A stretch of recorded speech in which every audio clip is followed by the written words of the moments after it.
told me. Yep, says it. Okay, then. Hello, everybody. I'm extra excited to speak to you today because we have Doug Tallamy as our guest. And we're trying new things today. We're going to try a poll and we're trying to do Facebook Live. And I have been a fan of Doug Tallamy, a great inspiration to me. And to start off, I'm going to give you a little biography of Doug. He's a professor of agriculture in the Department of Entomology and Wildlife Ecology at the University of Delaware, where he has authored 104 research papers at least and has taught insect related courses for 40 years. In 2007, he wrote Bringing Nature Home, and in 2014, he co authored The Living Landscape. Then, just last year, he wrote Nature's Best Hope, which became a New York Times bestseller. And most recently, The Nature of Oaks was released in March of this year. Doug lives with his wife Cindy and his cat Nui, and between them, Doug and Cindy have 4 kids and 9 grandchildren. Doug, I have seen you in person. You completely knocked my socks off. I wanted to ask you first about your amazing speaking talent. I am a student of great speaking and have noticed generally that being a professor and being a great speaker don't always go hand in hand. And in fact, usually they don't. And the more that I watch you, the more speaking techniques I see that you use perfectly. Now, what I want to know is how did you become such a fantastic speaker? I think it was a miracle because when I started out, I couldn't speak at all. I remember one of my first talks, I would breathe in, but not breathe out. So pretty soon I was choking. It was a heart-stopping experience. You know, I decided not to pursue being a teacher of any kind because I was way too afraid to talk in front of people. So that's how I started. I don't know what happened after that. You get used to it. You know, you get a job that you have to teach and there's no time to be nervous. And when I first started out, I was practically the same age as the students. Now I'm the age of their great grandfather. So it's like talking to your grandkids, you know, that's not so scary anymore. You know, as far as speaking techniques, I don't know. I talk as if I'm talking to a single person. Maybe that's the key. But, you know, I have not had a course in public speaking and people are complimentary and that's great, but I don't know how I do it. So that doesn't help you at all, I'm sure. Well, I can't believe that you haven't taken any speaking courses, really, because I take more and more speaking courses and I learn the techniques that I see that you use, which is what worked for me is to not care about it. You know your subject and just tell a story. People like stories. Well, this is it. Stories, people like stories. And you start with a story. And in the most recent course I'm taking, it says you have to start with a story. Now, Oh, all there you religious go. people start with stories and then they keep going with stories. But I see an awful lot of really good speakers that don't start with stories. So when I see that you start with a story before I start, I'm going to tell a story. I mean, this is textbook what you're supposed to do as a speaker. And most recently, what I really, really love is your rant. Um, Now, I imagine a lot of you have seen Doug Tallamy's speeches, and he is very, very generous with his speeches. So you can go to YouTube anytime, type in Doug Tallamy, and see him and watch many of them and watch them over and over again. And the injection of humor at just the right spot when you weren't suspecting it and to be roaring um, is fantastic. But the rant about it's very easy to say that the tree hosts 450 or 500 or whatever number of caterpillars. But then when you go into like the ABC one and the DEF and the little bit and the da da da da da da da da da, okay, he's going to say 10, but you don't say 10. You say about 20, and it just goes on and on and on. And I will never forget that. Where if you had said 450, okay, the cherry tree is 350 and the other one is 250, but when you go on and on and on, nobody is going to leave one of those things without saying, I got to plant an oak tree. So I continue to watch you because clearly the stuff, I mean, you could write a book that it comes naturally. And with a gift like you, lucky, the gift like you have, lucky us for being able to listen to that. But I give a lot of talks and I pay attention before Zoom. I used to stand in front of an audience and see how people reacted. And you can see what they get and what they don't get and what they like and what they don't like. I listed a bunch of caterpillars a long time ago and I saw they like that. So, oh, I'll do that again, but it's just trial and error and it adds up after a while.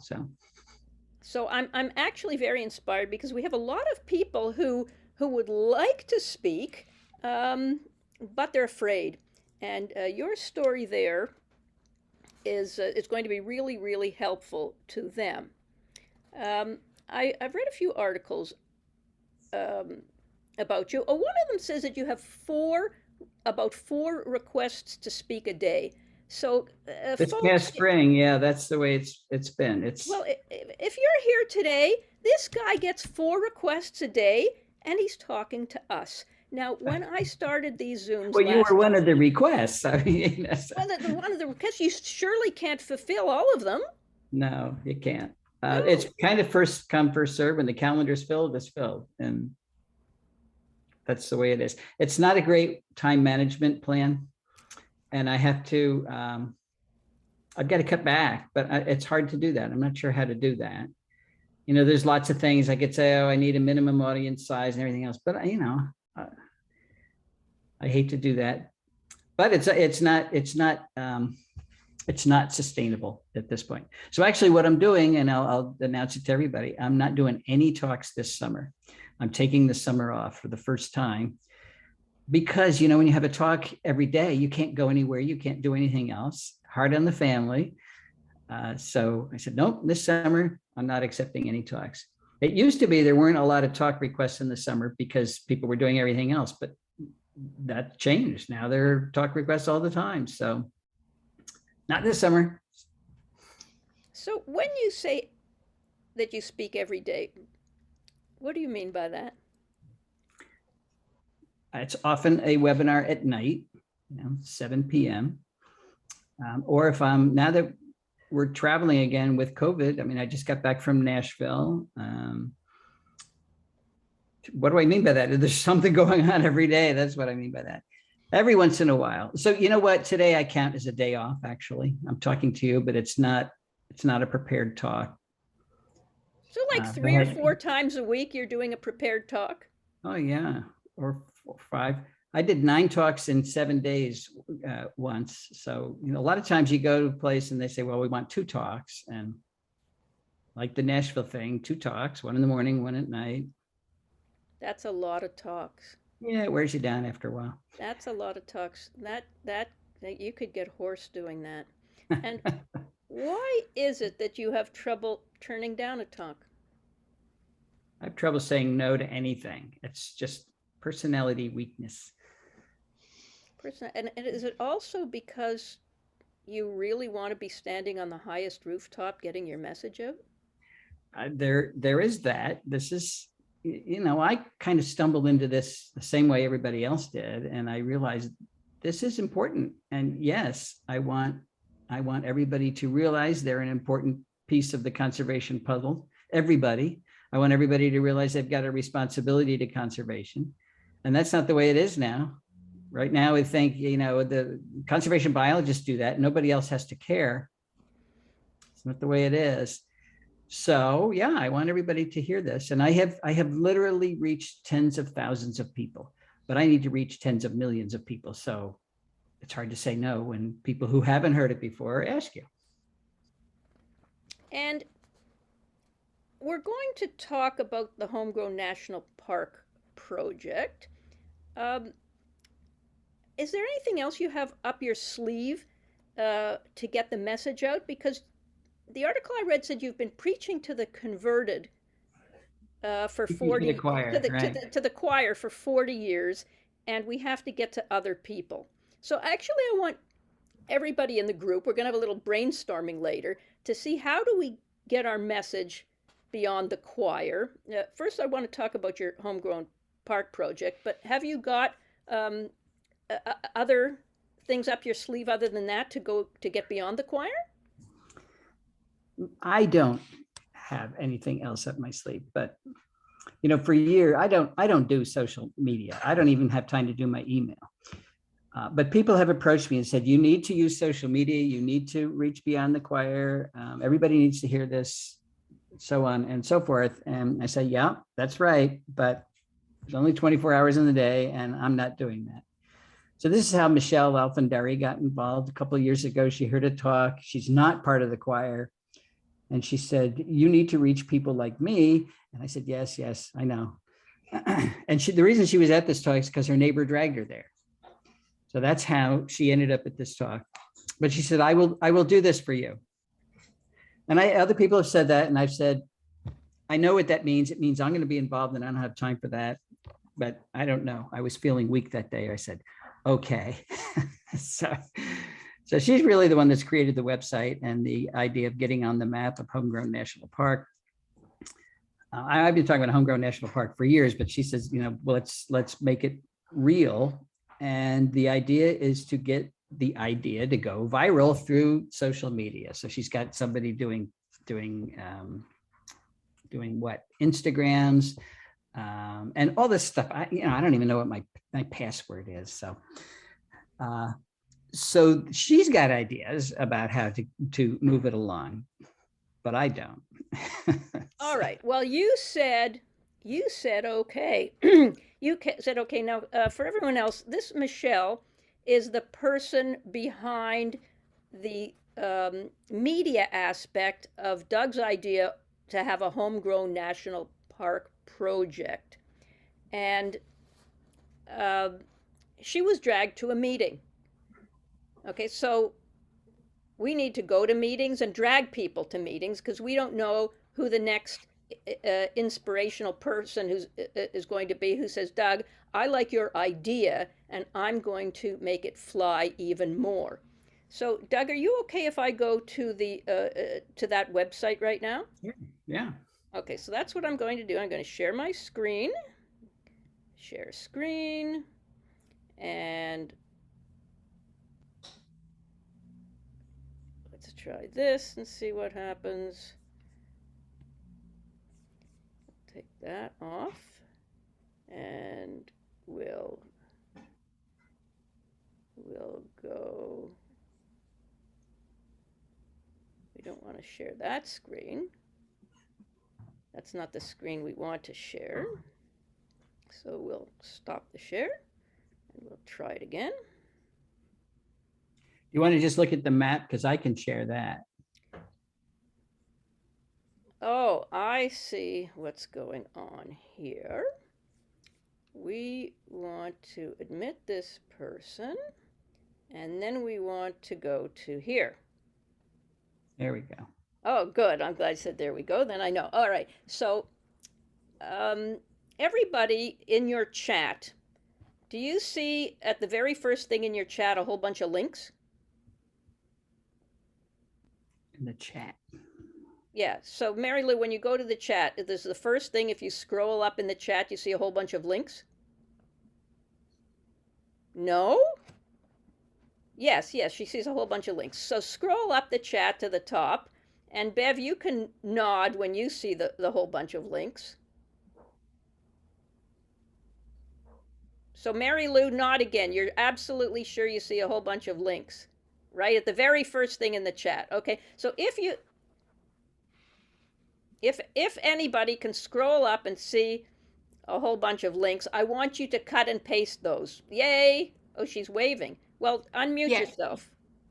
I did. Carol, the problem is that if Mary Lou was admitted early, you can't see any of the chat before you were entered the Zoom meeting necessarily.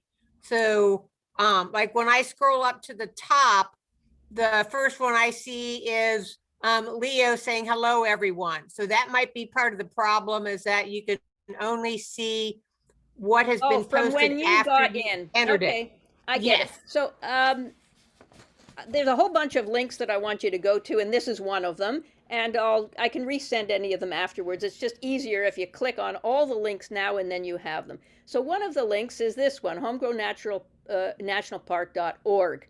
And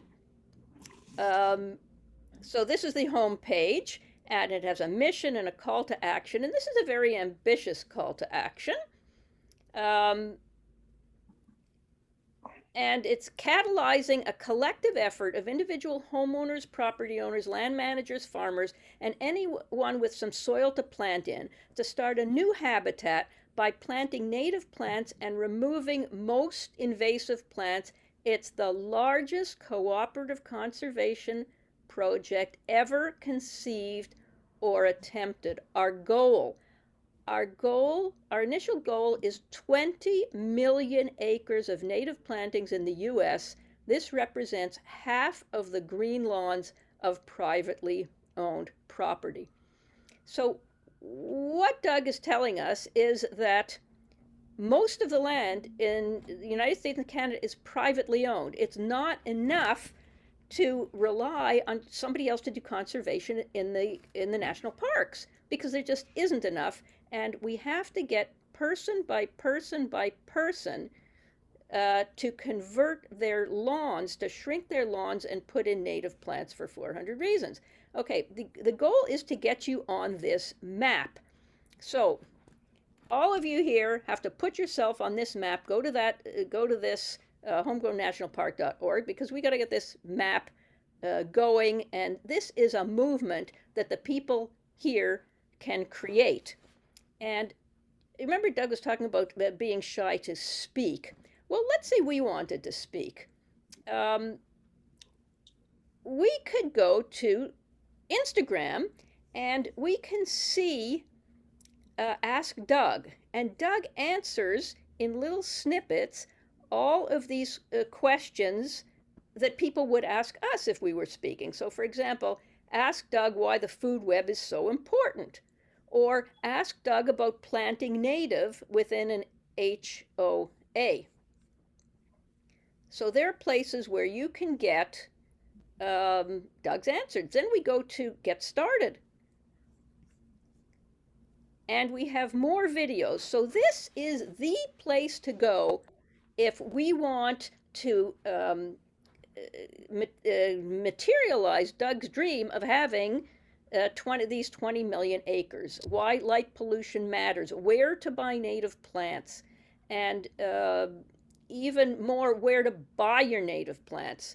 Resources is fantastic, showing you find native plants in your area, and nonprofit organizations. So everything you need is here in Homegrown National Park, including this very cool new sign, Homegrown National Park, and you can get it customized with your own name on the bottom. So check that out. And since we're talking about signs, I want to talk about some signs that we for our garden that we talked about last time as well. This is Monarch Joint Ventures signs, and this one is absolutely stunning, and that's the one I'm going to choose. And what I love about it, it has a QR code in the side, and it gives people more information. But there's 5 different signs, and my second most favorite one is for my favorite butterfly, which is Monarch. So it gives the whole life cycle, tells about milkweed, and a QR code to get more information. Back to Doug. Let's see if I can get back here a little bit. And I'm going to stop sharing.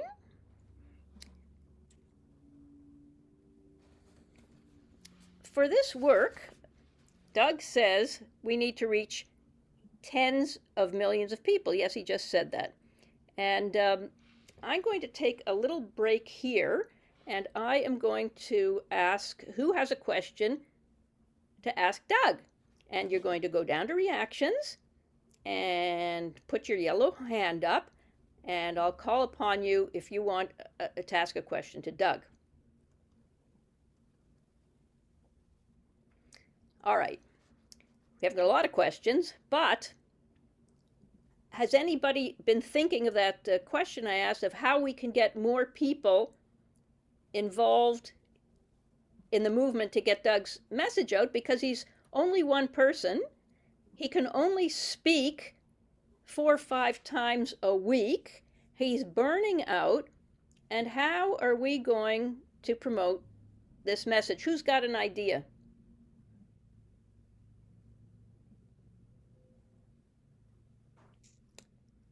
So am I missing some hands up? There was just nobody. Steve Parr has a question, and I had to send him the link. He couldn't find the link to the Zoom, so his little square there says Mary Lou. So, but that's really Steve Parr. Okay, I'm going to call upon Steve. Yes, that's very cute. Okay, then. Go ahead, Steve. I'm obviously not Mary Lou, so she just chided me for putting a remark in chat because it's her, not me. So the question, so you want a question about reaching people? I had other questions about specifically for Doug, but anything you want to ask Doug, this is it. Go for it. Well, certainly in our social media. I have 2 Instagram accounts. One is called The Pollinator Garden, and it refers to a garden in the green space behind my house. My other one is called Oak Tree Obsessed, and I own that. And I found Mary Lou and I shared Doug's book about oak trees, and it confirmed a lot of things I already knew. But it was, like you said, it was an easy read. I read it 3 times through, and just the value of the oak species. So my question for Doug is, it's related to climate change. I live in Chatham, which is, sorry, thanks, the nature of oaks. Thanks for holding that up, Karen and Steve. We live in southwestern Ontario, which is a unique climate niche. We're surrounded by Lake Erie to the south, Lake St. Clair to the west, and Lake Huron to the north. And our climate is very unlike the rest of Ontario, to be honest. And so I'm thinking, could we use oak species from, say, southern Ohio or southern Indiana or Kentucky and start planting them here in anticipation of climate change? That if we have a warmer climate in 20 years, more southern oaks would probably be useful. Well, the predictions are that that's not actually what's going to happen. Climate change, and this is why they're using the term climate change a lot more often than global warming, is it's climate change. It's really an increased variability in climate changes. So it gets really hot, but then it gets really cold, and it gets dry, and it gets wet, and just these crazy variations up and down, much more so than in the past. So when it's really hot, those southern oaks will do fine, but then you get those really cold snaps, and anything that's adapted to considerably farther south will not do fine. Remember last February, the end of February, there was that cold snap that went all the way down. There was a deep freeze all the way down to Mexico, and plants in southern Texas got hammered. So if we start moving southern plants up, that's going to happen over and over again. It's just not the gradual warming that people tend to think of it. So I like to hope that we have enough genetic variability in our plant population so that they can adapt to these wild changes. That's really our only hope. Assisted migration also, that's what you're talking about, moves plants away from the communities they're adapted to, and all the things that are adapted to them, it moves it out of those communities. We did a little study. I did a study with an undergrad this past summer looking at which oak species are supporting the most caterpillars. He was going to do 16 species. It ended up he had about 12 that he had enough data for. And there were only two that fell off a little bit, and that was water oak and willow oak. And that's because where he was looking at them was about 100 miles north of their northern range.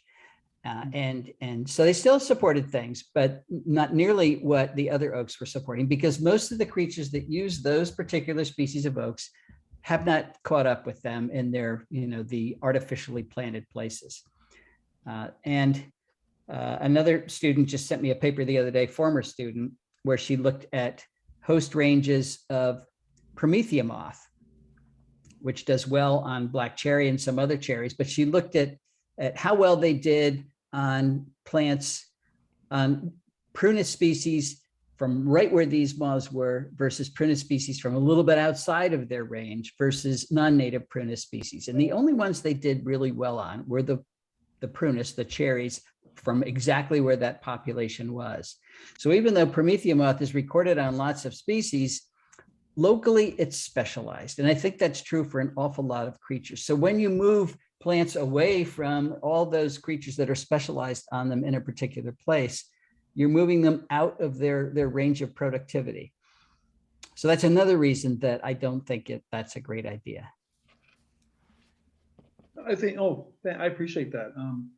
We certainly have plenty of oaks here. We have, Clark, help me out, Mary Lou. I think we have 7 to 9 native oaks, which are good. And there's a few there's one called the Shumard oak. Right. And it's rare here, but we're through a group called Relief Kent. We're finding more acorns for those trees, and so we're trying to propagate those. There's a bunch of us have a multitude of Shumard oak acorns in our fridges this winter, waiting for spring. So Shumard oak is more of a southern oak. You're at the very northern range of it. And so if it's occurring there naturally, push those genotypes a little bit and that should be fine. We visited a woodlot, and it's part of a woodlot and a prairie and a pond complex that the landowner did with our local conservation authority. And there is a Shumard oak there that 5 of us could not put our hands around. So it's been there.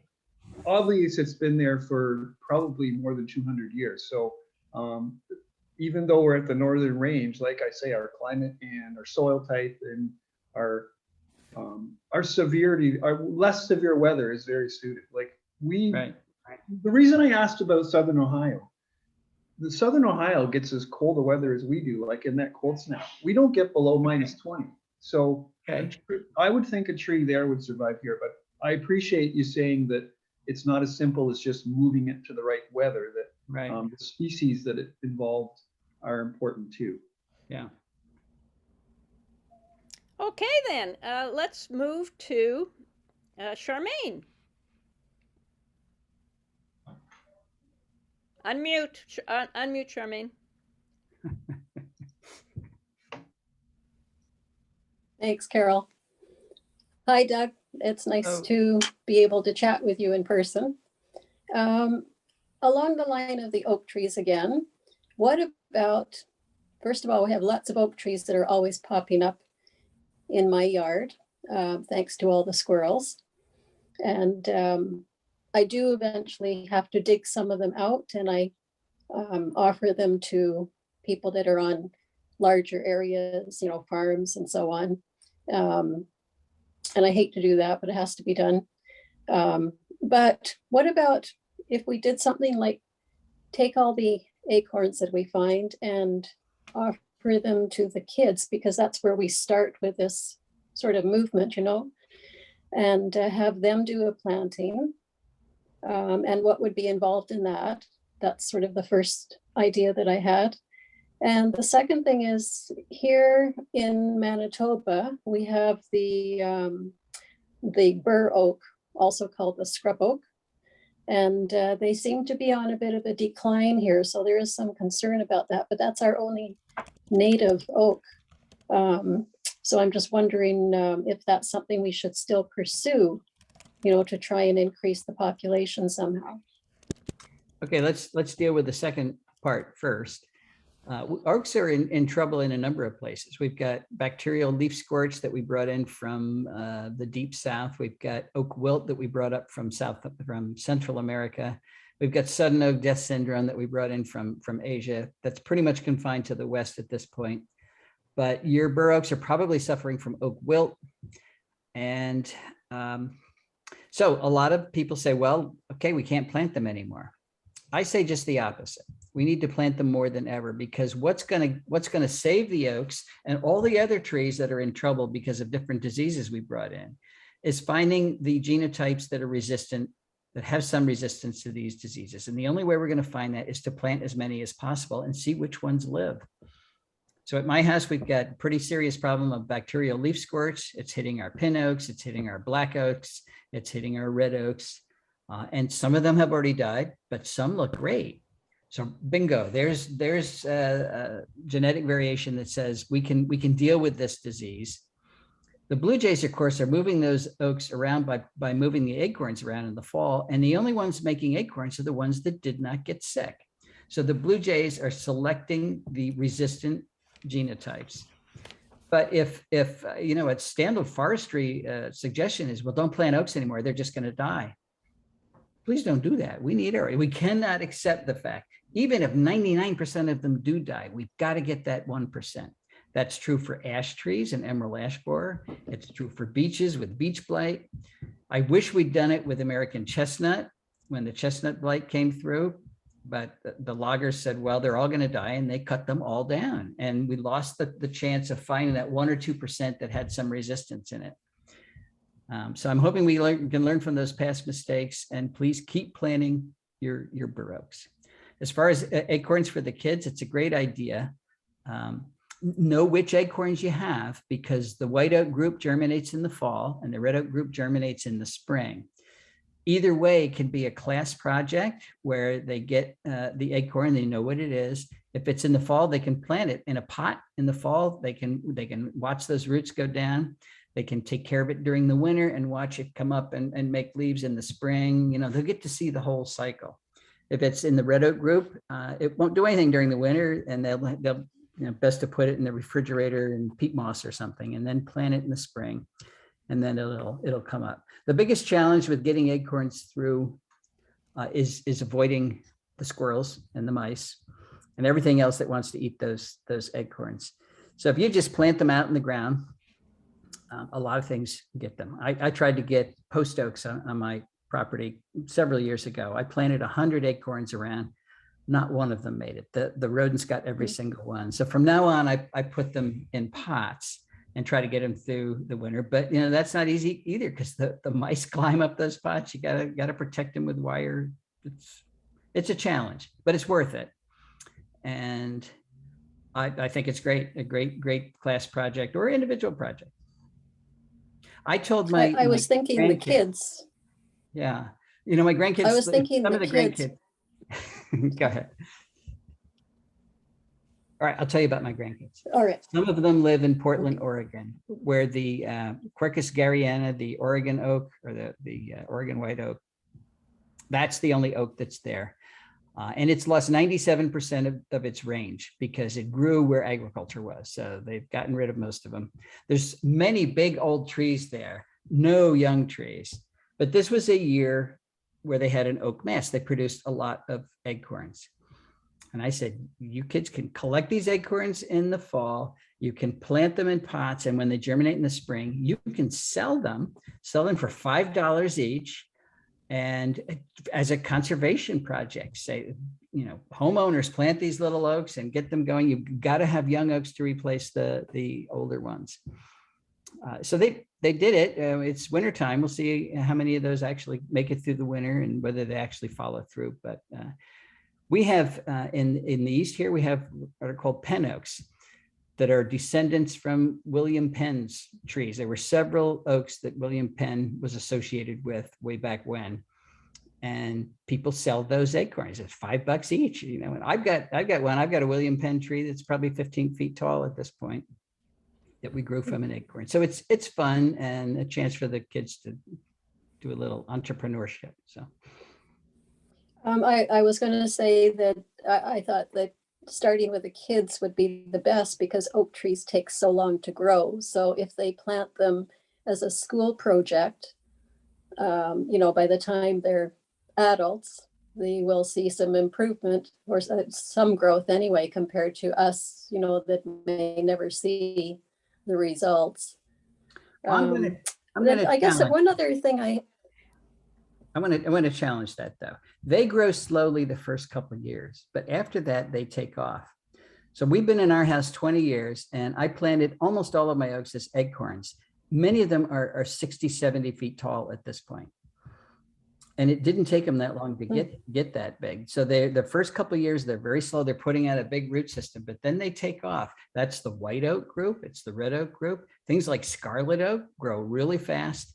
So once they get going, there's not a huge difference between them and any other tree. Unfortunately, our only native tree is the bur oak, which is not a very pretty tree. A little slower, yeah. Well, thank you, Charmaine. Do you happen to know, one other question, if I could, Carol, just do you happen to know, Doug, if these can be started as a hydroponic project? I don't know. Okay. Good question. I have no experience with that. Okay, Charmaine, so you're Okay, going to thank try you. it and report back to us. Okay, Carol. Okay, I have Thank you. an email question from Valme. And Doug, you were talking about bacterial infections. She wants to talk about fungicide, fungus, particularly the fungus that's growing on our wild bergamot, and wondering if it's safe to spray it with fungicide. You're talking about the leaves turning white later in the summer? Yeah, mine turns white the day after it's full size. Yeah, it's very common. It seems to be a feature of those plants. Is it safe to spray it with a fungicide? You mean safe for other creatures like the pollinators? Yes. Yeah, that's a good question. I'm just not sure about that. You can easily get fungicides that will address that fungus, but whether it hurts anything else, I am not sure. It depends on how specific the fungicide is. So I don't want to give you any misinformation. It could be perfectly safe, but it could be a disaster too. So. Okay, then. And we have a question from James. I understand that not everybody has the yellow hand up reaction. If you want to ask a question and you don't have the hand up reaction, you can use your hand physically up. I won't see it, but or you can send a private message to Bev or Mary Lou, who will get my attention, and then we can call upon you. In the meantime, James has a question for you, Doug. He, like me, is over the top impressed by the quality of your photography that he sees in your presentations. Is that your own, or is it someone else's? No, that's mine. I mean, every once in a while, I'll have to pull something off the web that I don't have, but 99% is mine. But you should be impressed with digital photography these days because digital has made it easy. I always say if you delete the bad ones, then you only have good ones left. And some people, a friend of mine is a bird photographer, and he was at Cape May not long ago, and a very rare bird came by. He took 1,500 shots of that bird. So you can do it fast. And of course, he kept a lot of them, but he deleted a lot of them. So I used a macro lens for the caterpillars and the insects, and telephoto for the birds. It's really a matter of finding the right subject. That's the hard part. Getting the picture isn't as hard as it used to be. Excuse me, I'm choking here. Okay, Dawn, shoot, Scallon, unmute yourself and ask your question. Thank you for doing this, Doug. Really appreciate it. I have seen you in Toronto twice.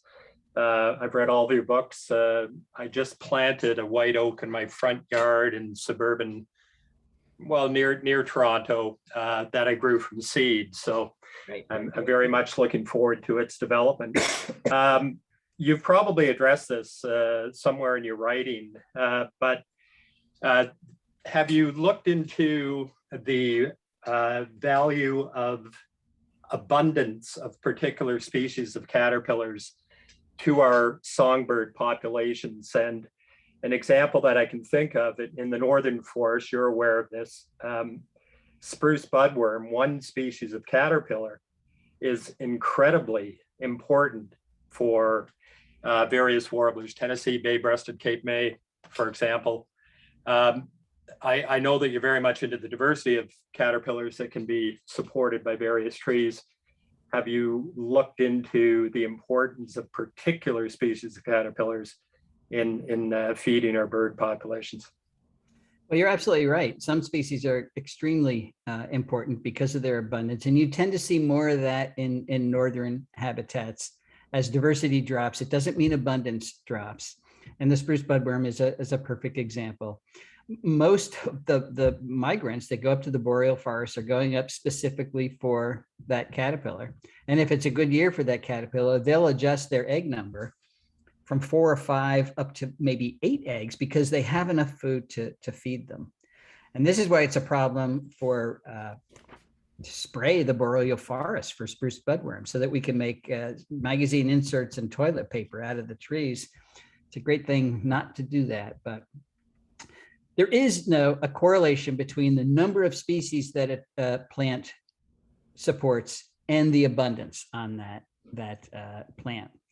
But it's a pretty loose correlation, and the spruce budworm really does throw things off because you're right, it's a single species and it's enormously abundant. So. Okay. Okay, thanks, Dan. I'm going to try something new. It's really important that something fabulous happen from every one of these Zooms, and so far something fabulous has. So let's try this poll. And what you're going to do is I'm going to ask a question. There's going to be 2 possible answers. You choose one of the answers, yes or no, and then hit submit. So here we go. The first question is, do you currently make presentations related to conservation? Do you currently make presentations related to conservation? Choose yes or no.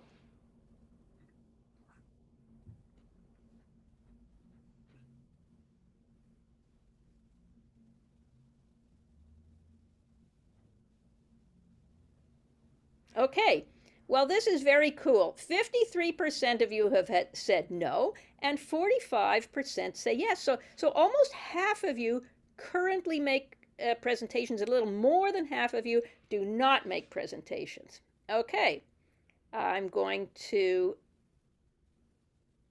ask another question.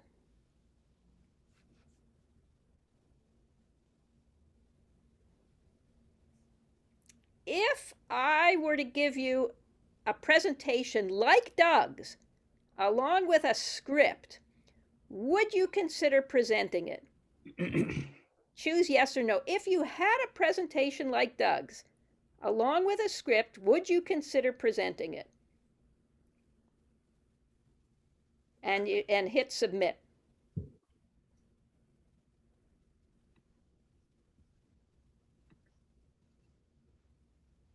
Okay, then, so 73% of you would take the plunge and present a Doug-like presentation. Now, this is important because I have to decide whether to spend the winter adapting one of Doug's presentations or not. And if I'm going to spend all the time, I need to know whether people would actually use it or not.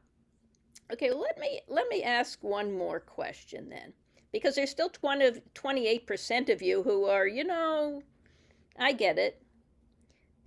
So the last question is, if I were to offer you coaching, along with the PowerPoint and script, would you then consider making presentations? And before you answer this question, which you can't answer yet because I haven't given it to you, I want you to remember what Doug said at the beginning about how scared he was to make a presentation. If I were to offer coaching along with the PowerPoint and script, would you then consider making presentations? Choose yes or no.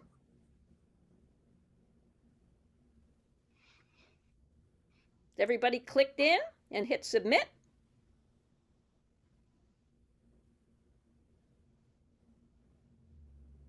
Okay, numbers about the same.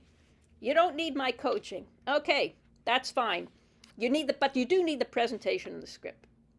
All right, so this is a sample of very small, and many of you know that I give away my presentation. So my presentation is how to raise monarch butterflies. And you can write me at monarchcrusader.com and ask me for that presentation, and I will send you that presentation with a script, and you can try it out. And like Doug said, you just get better and better and better, and nothing really horrible ever happens, except when you can't get the PowerPoint up and you're standing there without it. And that's something that is a part of the learning curve. Can you put your hand up if anybody at this meeting, have you ever presented my presentation with the PowerPoint and the script? Mary Lou, you've presented my presentation? Oh, unmute yourself, Mary Lou. Why don't I remember this? Okay, so you got the presentation and you got the script. And then what happened, Mary Lou? I altered a little bit and added some of my own photography in it. And I remember taking out the Mickey Mouse. But yeah, and then I presented it to a horticulture club. Yeah. And had you made any similar presentations about butterflies before getting the PowerPoint? No, just on a one-to-one basis or a small group, but never a big group. And was it a really painful experience? Somewhat. All right then. Are you happy are you happy you did it? Yes. Did you remember anything good becoming of it? Did someone get inspired to do something?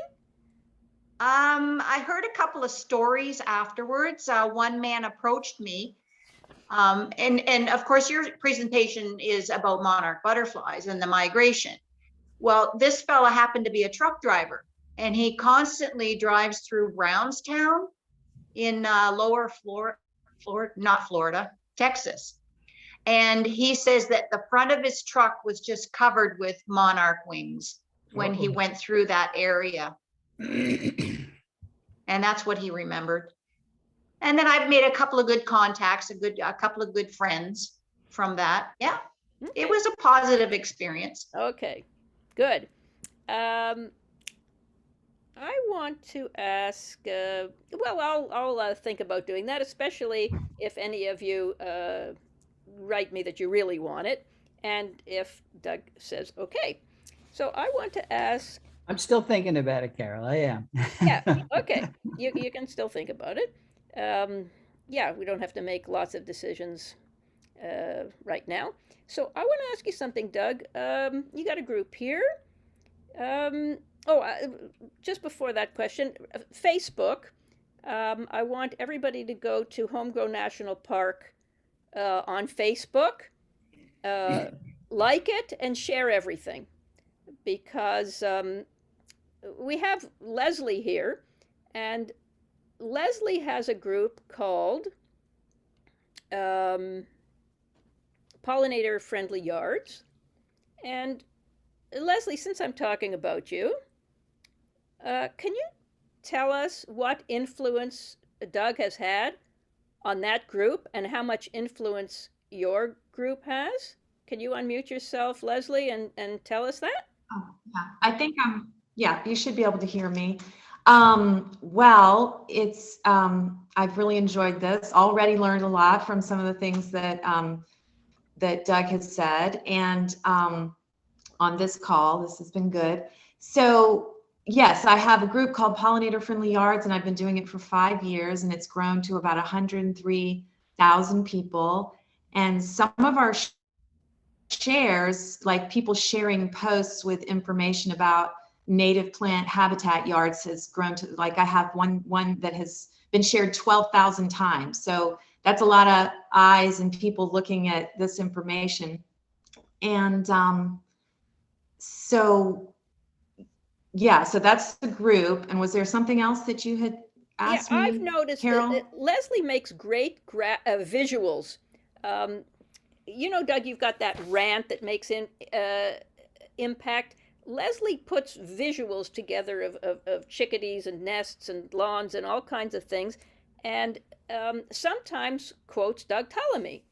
And so, how important has Doug Tallamy been in the kinds Oh, of that's what you asked. information That's what you asked. Yes. that you share? Yes. So 5 years ago, when I started the group, I was just upset about all the caution signs on all the lawns. That's all I knew, and that's all I saw, and it upset me to see caution signs on all the lawns, and that's how I got started. And I would do graphics with information I'd found on the internet, and then someone wrote, "You have to read Doug Tallamy's book," and then I started listening to his lectures online, and since then I've just been a huge fan and seen him talk about 7 different times, and we share everything. We share Doug Tallamy quotes.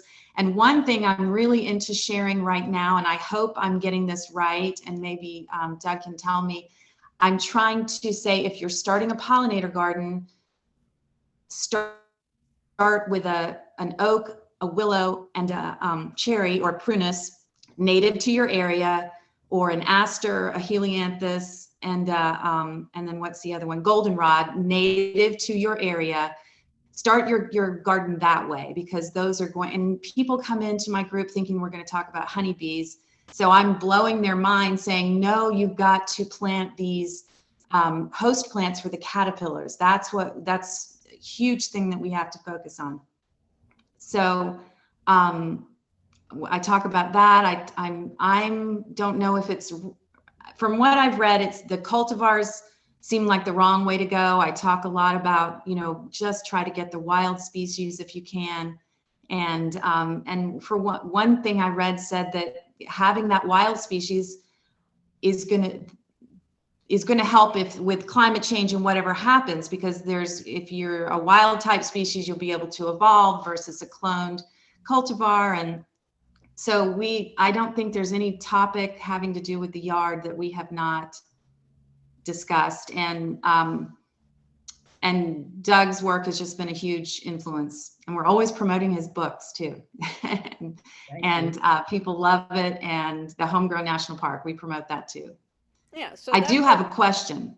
Anyway, that's a powerful way to get the word out. And so Doug, get whoever's doing your Facebook page, make sure they keep putting stuff on it, because Leslie shares it to 100,000 people, Okay, and yeah, then good. 20,000 of those people share it to other people. Go ahead with your other question, Leslie, with your question. Well, people will come to my group and they'll say, well, I've gotten my seeds from, there's this great place in Minnesota, but they'll say, oh, I got my seeds from Prairie Moon, but they might be in Virginia or they might be in Maine. And I'm trying to get this idea of ecotype across to them, like, can you try to find somewhere closer, and maybe that's going to up your chances you're going to get your local ecotype of your native plant. Do you think that's a worthy cause to try to get people to buy more closely to home? Yeah, it certainly is. I do sympathize with people, for example, in Virginia, where the big seed suppliers just don't exist, and they're kind of in a native plant desert, at least right now. There is a group, Ernst Seeds in Pennsylvania, which is a little bit closer.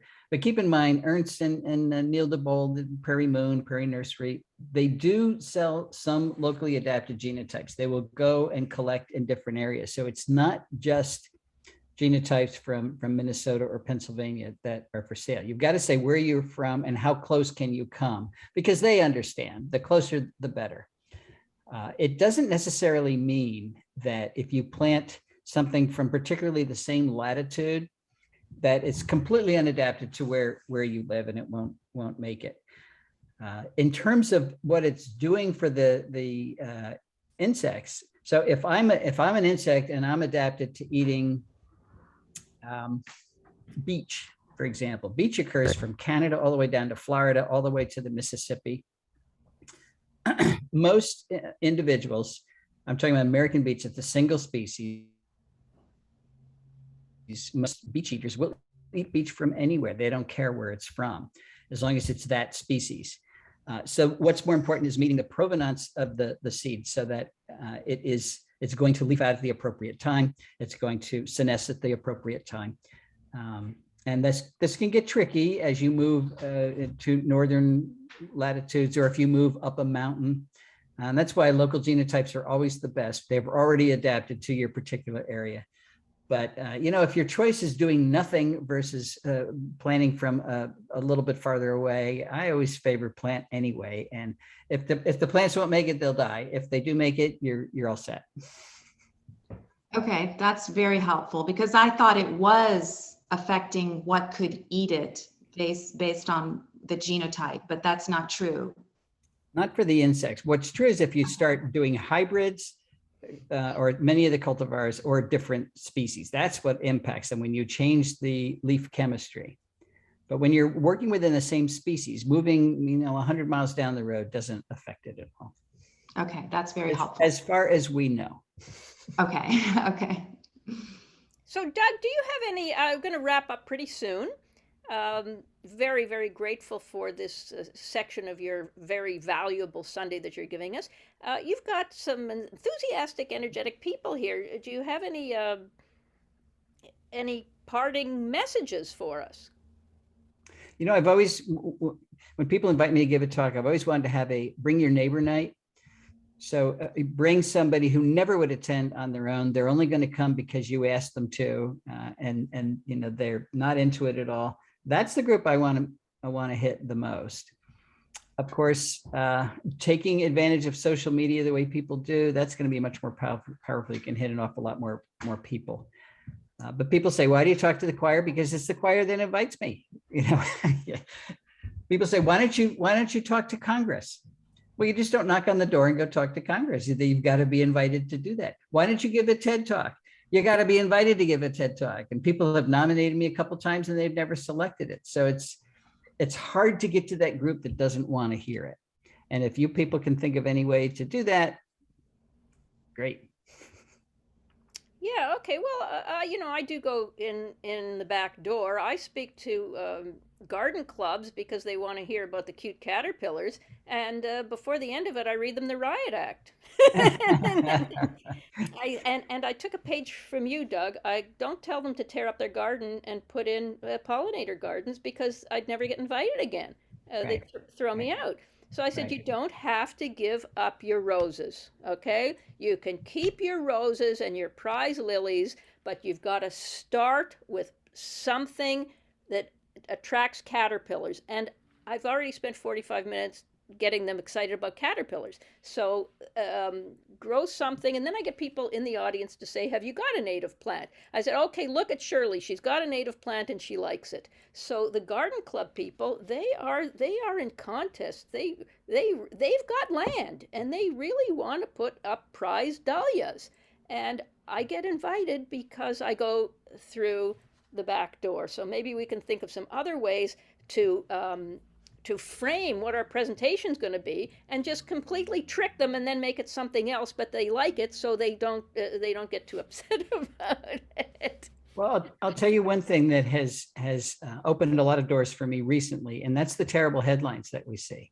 That the UN says we're going to lose 1 million species to extinction in the next 20 years, and we've already lost 3 billion birds in North America in the last 50 years. Even the most diehard garden club ladies, they don't want to hear that. They're concerned about the birds. They don't want to hear about extinction, and they assume there's nothing they can do. But when I say there is something you can do, then they start listening. They don't understand that plants are actually bird food, and that they can plant them. And so taking advantage of the current terrible times is another way to get your foot in the door. Yeah, I really like that. The worse the news is, the better it is for us. Because we've got solutions.